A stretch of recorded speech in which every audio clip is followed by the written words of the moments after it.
Welcome back to another episode of All the Glitters. I'm your host, Kalen Hurley. Now let's start the show.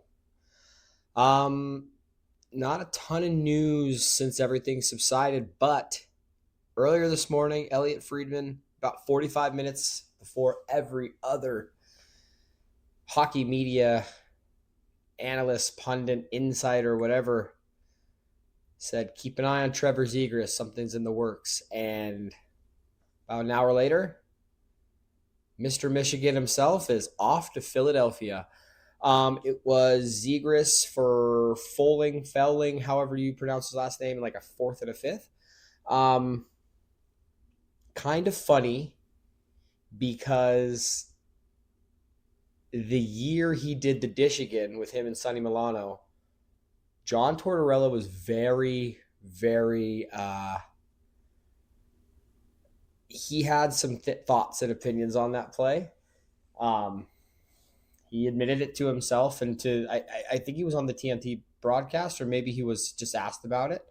Um, he said, "Listen, to me, it's a super old school, or this is an old school way to think about it. I just don't believe that belongs in the game." And the year he leaves the bench for Philly, the year Mr. Zegras, Mr. Michigan comes in. So, super happy for the guy. It sounds like he's going to be able to play center again, where it's much more of his natural position. I think Anaheim had kind of given up on him being a center, taken him to the wing, and from my understanding, when your two-way game or your responsibilities start lacking as a center, that's when you get pushed to the wing. That's not saying that being on a wing, you're less of a player, because I do believe that Mark Stone, being a right winger, might be one of the most intelligent players in hockey, but he has to do that to make up for his lack of physical talent on the ice. Again, I know that sounds crazy sometimes when you're criticizing a professional athlete's athleticism, but whereas someone like Trevor Zegras, who is very gifted physically, may not have to use that same sort of intelligence. So he sounds like he might be getting another shot in the center position, which I'm happy for. I think when these potential offensive superstars are able to utilize that creativity and that talent that they have, especially with what they can do with the puck these days on their stick, whether it's a Michigan goal or whether it's you know just having control that some of these other older players might not. It's to watch that on the ice is sometimes artistic. It could be it's beautiful to watch. I say it all the time. It's very apparent when you're watching an NHL game, especially live. At T-Mobile, when I sit in a lot of the upper sections, the 200s, 226. I have some buddies who have tickets up there, season tickets, and when they can't make a game, they usually offer them. Not usually, but I get offered quite often, and I'll take them. It's so nice to watch the plays develop, but when you see someone who is elite at handling the puck, and for us, it was very obvious once Jack Eichel came, there was just a difference. Watching them is just different than watching, your Carlsons or your Stones or even like your Stevensons and Marchessaults. Not to say that was they didn't have any skills, but when you see someone who possesses the skills that are so elite, it almost seems like they're effortless. Like when Connor McDavid throws himself into that hyperspeed mode, it looks effortless. The only exception I'd say, skating wise, is when Nathan McKinnon gets going, it looks like he is being violent and beating up the ice with his feet, and it's because essentially he is. But that guy is otherworldly talented, and what he could do with his puck movement on his stick is oof, wow. It is awesome to watch, and especially live, it's even cooler. So, other than that, around the league, littler trades, nothing. It's just lots and lots of rumors. We'll talk about the Marner thing for a brief moment. Sounds like it's up to a couple of teams: L.A., Carolina, Dallas, Vegas. A lot more people saying Vegas is the clear-cut front runner, but you get everybody online now. everyone has an insider and everybody knows something. I read something today. It was like, sounds like a three-way trade between, you know, the Leafs are going to trade the rights to Dallas, and then Dallas is going to make this trade to Carolina. So it'll be Marner and it's like, oh, guys, come on. Like, real quick, just to squash that down. He would still have to trade to waive his no movement clause, which he's not going to do. What is it? 7 days before the July 1st. He wasn't going to do it then. What makes you think he's going to do it now, first and foremost? Secondly, Dallas has negative $6 for cap space. They still need to sign Jamie Benn if they want to keep their captain, or they need to, I would say, you're looking at promoting like Miro Heiskanen or somebody, but they still need to sign Jamie Benn. Matt Dumba doesn't have a contract. Like, there's so many more. Mikael Granlund doesn't have a contract. Jason Robinson is still on the trade block here or there, or it's just right now is such a tumultuous time with each team. But a team like Dallas, you cannot be. I guess you can never say never, but you really can't be using their name with these. Ellers isn't going to Dallas. Besser isn't going to Dallas. Marner isn't going to Dallas. And I'm not saying that they don't want to go to Dallas. I'm just saying it's with the way the salary cap is structured, it's just like impossible for them to do. It is what it is. Unless they do something insane, like getting rid of Jason Robertson to clear up some more cap space, not signing their captain back and doing all these things, then you're looking at the evil empire Vegas Knights of Texas. That was small attempt of humor there. But yeah, well, I mean, it's a lot of speculation. We'll see what happens. Every day is a little bit more fun. So the closer we get to the draft, I'm sure there will be more and more maybe smaller scale deals, but these small scale deals could turn into these large scale things. Right now it seems like teams are trying to load up on picks and assets to either flip them at the draft or make a splash a few days later in free agency. So we'll see what happens. I'm excited to see where everything shakes out.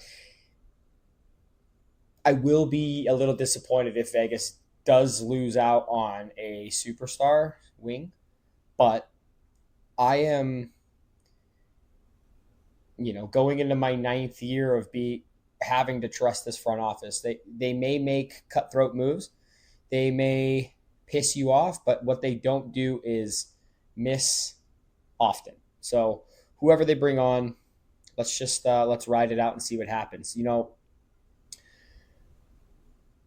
On another front, and I will relate this back to Vegas because there is some of that in there. The Florida Panthers are getting insane. It's funny. Every team who's like an original six team or a Canadian team, basically those two options. So if you're in the original six or a Canadian team or both, man, you guys are really mad at Florida's parades. Like, they're getting these little snippets of like, the parade buses have to turn down this one area, and it's like you could very, very obviously see that this isn't where the parade started, wasn't the middle of it, maybe not even being an end, but it's like this very like niche picture that they put out with. It looked like, maybe let's just say it was like 1,000 people. It actually looked like less in the picture, but like they're like, oh, look, Florida doesn't even look at their parades. They don't even know how to celebrate. There's no one who really likes hockey in there. And it's like, I'm willing to bet the picture of the beach that had, God, I don't know, a bajillion people on it is a lot more indicative of their fandomhood and how they want to celebrate than that one little area that looked like there was no room for anybody anyway. And you're trying to cherry pick that as their whole celebration. I'm not throwing shade at anything, but there was another podcast host who took a picture of during a playoff game at the smoking section or around the balcony at T-Mobile and was like, oh, I remember when this was packed out.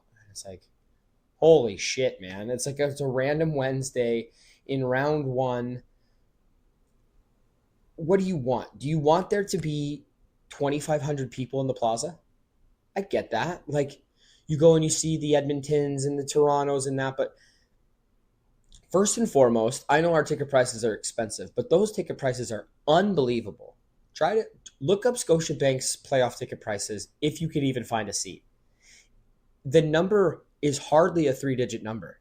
And if it is, it's above five usually. So pump the brakes there. So you don't have to go and cram yourself into a plaza outside the arena because we have more affordable ticket prices. You can get inside a little bit easier. And then again, you know, how do you not know how hot it is in May, in June, in late April in Vegas? Maybe people don't want to spend 3 hours when the sun's beating down on them when it's not a third round or it's not a Stanley Cup final round. I understand that it optics looks like, oh, these guys aren't interested. For the eighth out of eighth year, going into our ninth, we were above 100% capacity with every game on average, 104%. So take that whole narrative that Vegas fans are losing interest or, this, that, and the other and shove it up your hoop. It's so ridiculous. Um, Going back to Florida, though, it's like everyone's just pissy because I mean, honestly, they're jealous, and that's fine. I am a little bit jealous too. It bums me out. I thought when Vegas had their parade, it was awesome. It's so crazy to see how many people showed up, lined up the strip, lined up the plaza, and just like, I mean, it was incredible. The night we won the cup was scenes. It was nuts. Um, so you know what? Let them go. Also, there's so much there's so much other stuff to do. Make your appearance at the parade, and then go hang out on the beach. You don't need to be sitting there and like just fawning and drooling over these athletes for hours and hours and hours. And that's they're pretty accessible as far as NHL teams and their partying goes. It's not like they're like not out and about pretty close in Florida right there. It's like these guys have almost been having a cup parade for a week. So the actual parade comes itself. It's like these guys might be partied out. The fans, I think the players themselves are off to the races. I don't think they're going to make training camp. Sam Reinhart might be drunk till Christmas. It's crazy. Sasha Barkov also might be drunk till Christmas. And you might find them both just face down in a gutter somewhere in a few weeks, barely breathing. So you know what? Matter of fact, someone put a search party attached to them now, and don't let them out of your sight. But it is crazy. It's a lot of the Canadian fans too, and again, I love Canadians. I think they're the best. So much so I married one. But I'm so sick of just like, oh yeah, bud. Well, if this was in Edmonton, we would be ripping the streets up and all this, that, and the other. It's like, well, it's not there, bud. It's not. And the cup hasn't been there since a long time. So get used to it for one more year. And just because it doesn't snow in Christmas or the entire winter where someone won the Stanley Cup or a team won the Stanley Cup doesn't negate it doesn't make it any less of a victory. It's so crazy to me. It's like, oh, well, you don't really know anything. You've only been around for 8 years. Oh, that's the laziest argument of all time. Just, hey, I have an idea. You're allowed to be pissed off. Go be pissed off. But don't bother me about you being pissed off. It's not my fault. Win. Win when it matters, and we wouldn't be having this conversation. Hey, Chicago, win. Stop taking your, 2010, man, we had all of Chicago was just nuts. Cool. That was 15 years ago. The time it took between cups and now, your last cup and now, that thing has its learner's permit. Get better. It's like, what are we doing? What on earth are we doing? Whatever, let them have it. I'll let you have your anger and just pretend that everyone else doesn't know shit about anything and just go live in your own original six bubble. How about that? Have at it, boys, because you guys know everything there is to know about this beautiful game. We know nothing. But last I checked, we lifted the ultimate hardware a lot more recently than you guys did. So, and then there's the next thing. It's like, oh, you skirted the cap and you did all that. Didn't break a rule. Oops. Didn't break a rule. So talk to your GM about being better at the rules. Also, might might be changing soon. So one thing that has always rang true is that I will concede that certain players were acquired with money that was on LTIR, quite obviously. I mean, we really can't. If you're a Vegas fan or a Tampa fan or any fan of a team that was brought people on Florida this year and someone was on LTIR, you can't sit there with a straight face and honestly say, like, yeah, like the reason we have Jack Eichel is because there was LTIR. Like, we weren't able to bring him on prior to that. The reason we brought on certain players last year, Mark Stone's salary was on LTIR. This year we didn't utilize that, which was awesome. We were actually able to accrue cap space at the deadline, which was, I mean, it. We didn't make huge splashes either, so it is what it is. I don't think it correlates. I don't think the playoff success or lack thereof. I mean, we went around, so you can't sit there and say it was a failure, but I don't think that directly correlates to this year. I don't think because we didn't make a splash, nothing happened. Matter of fact, I think our trade deadline this year was actually made last year with Hurdle and Hannafin. Those were our big acquisitions. Hurdle happened to be hurt, come back, didn't have his timing, and Hannafin was still learning the system. And I do think, I hope that I think Theodore does a great job, but I think Noah Hannafin quarterbacking the power play one unit does more for Noah's game elevation than Theodore doing it. Theodore's going to be pretty consistent outside of quarterbacking the power play. He could be, obviously, him and McNabb can jump on for PP2, but I think PP1 needs to be Noah because he needs those puck touches. When Shea was out and Noah was the one at the top with him and Jack, first off, they have great chemistry. They've been friends for a long time. But secondly, it seemed like his whole game elevated at that point. So I'd like to see, only so that his game stays at a higher level, I'd like to see him at that QB1, but we'll see. Um, oh man, I just lost my train of thought. Oh, those were those deadline acquisitions, Hannafin, Hurdle. And then, so, we bring on Riley Smith, and that's really it. I mean, we brought on Sod, but that was outside the deadline, so whatever. But years past, we definitely use LTIR in there, that cap relief from LTIR. So if you sit there and say, like, oh, whatever.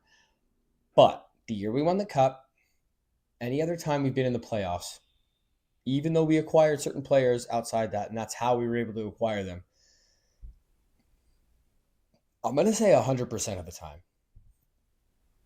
I could be wrong. I'm not looking it up. My phone is, good God knows, other than the one that's recording right now. Don't know where that's at. Um, every team we've iced has been cap compliant. That doesn't mean that the people in the press box aren't added to your cap. I understand that. That doesn't mean that, all of your AHLers that you could bring back,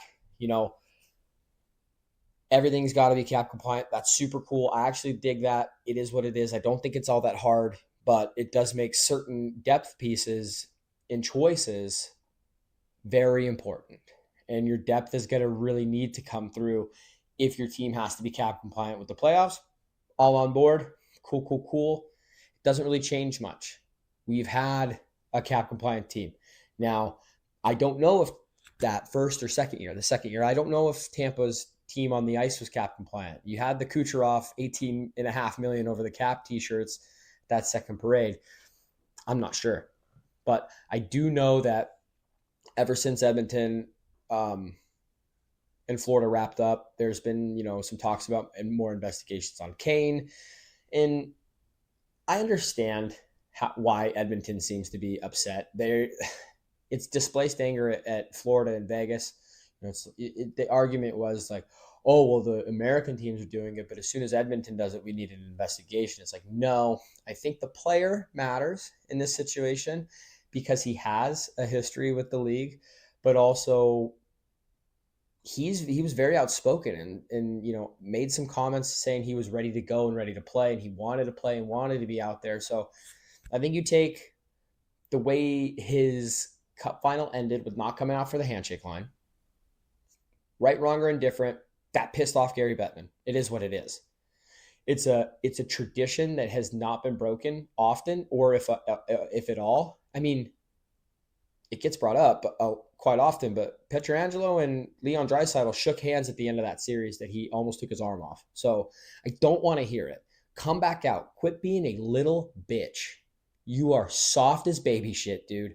Quit being a bitch. Come out, look those guys in the eye, shake their hands and say, good game. They beat you. That's it. If you can't do that, maybe this isn't the game for you, bud. Maybe you aren't as tough guy as you thought you were, bud. To think like people, I legitimately, like when his wrist injury happened in the skate blade, cut it, and I was so scared for him. I don't ever want to see anybody injured to the point that it ruins their career or this, but like, dude, clean your own kitchen before you start messing with it. I mentioned it last time, but you have domestic violence accusations all over. You owe money to casinos in Vegas. There was, again, take your belief system out of it. There was a very specific rule during the shutdown of COVID. Do not, you have to check into certain places and don't go certain places and this, that, and the other. You violated that blatantly and then got mad and then got waived.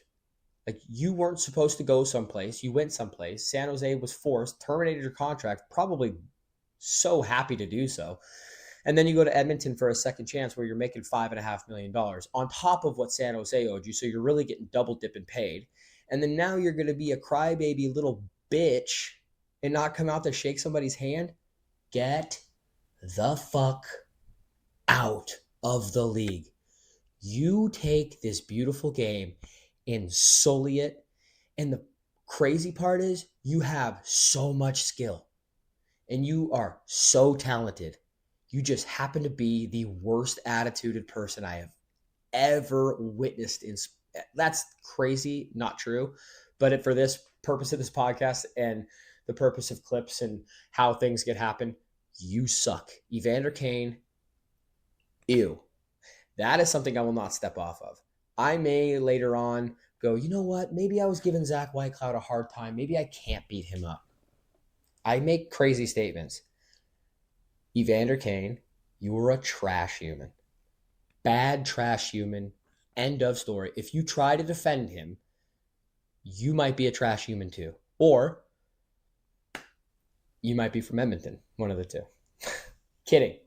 I know I do a lot of that, but at the end of the day, people are people and they all deserve respect. Whether or not I have a mic and I'm like trying to be a little bit like satirical and try to rub you the wrong way a little bit for views, that's fine. But